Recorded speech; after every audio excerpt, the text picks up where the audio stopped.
اللہ الرحمن الرحیم۔ السلام علیکم ناظرین، آپ کے اپنے چینل الف نیوز میں خوش آمدید اور میں ہوں آپ کے ساتھ ماجد علی۔ آج کی اہم خبر سے آگاہ کرتے چلیں۔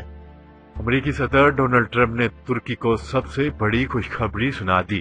امریکی صدر ڈونلڈ ٹرمپ نے شام میں کارروائی کے بعد ترکی پر عائد کیے جانے والی پابندیاں اٹھانے کا اعلان کر دیا۔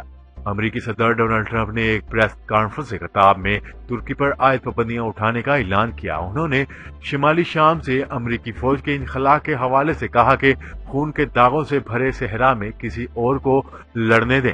امریکی فوجی تیل کی حفاظت کے لیے شام میں موجود رہیں گے، جن کے بارے میں مستقبل میں فیصلہ کیا جائے گا۔ امریکہ کے نمائندہ خصوصی برائے شام جیفری نے کانگریس کو بتایا تھا کہ ترکی کے حملے کے بعد داعش کے 100 سے زائد قیدی فرار ہو گئے تھے اور امریکہ کو اس بارے میں کچھ پتہ نہیں کہ وہ کہاں ہیں۔ اس پر تبصرہ کرتے ہوئے امریکی صدر ڈونلڈ ٹرمپ نے کہا کہ داعش کے بہت کم جنگجو فرار ہوئے تھے، جن میں سے اکثر کو دوبارہ گرفتار کر لیا گیا ہے۔ دوسری جانب کرد جنگجوؤں کے کمانڈر جنرل مظلوم نے امریکی صدر ڈونلڈ ٹرمپ کا شکریہ ادا کیا اور کہا ہے کہ انہوں نے ترک اور جہادی گروپوں کے کرد لوگوں پر حملے روکنے میں اہم کردار ادا کیا ہے۔ جنرل مظلوم نے بتایا کہ امریکی صدر ڈونلڈ ٹرمپ نے SDF کے ساتھ معاونت جاری رکھنے اور مختلف شعبوں میں تعاون کا یقین دلایا ہے۔ کیا رہے کہ ترک نے شام میں کرد جنگجوؤں کے خلاف کارروائی کا آغاز کیا تو اس کے جواب میں امریکہ نے ترکی پر معاشی پابندیاں عائد کی تھی۔ اس وقت امریکہ اور ترکی میں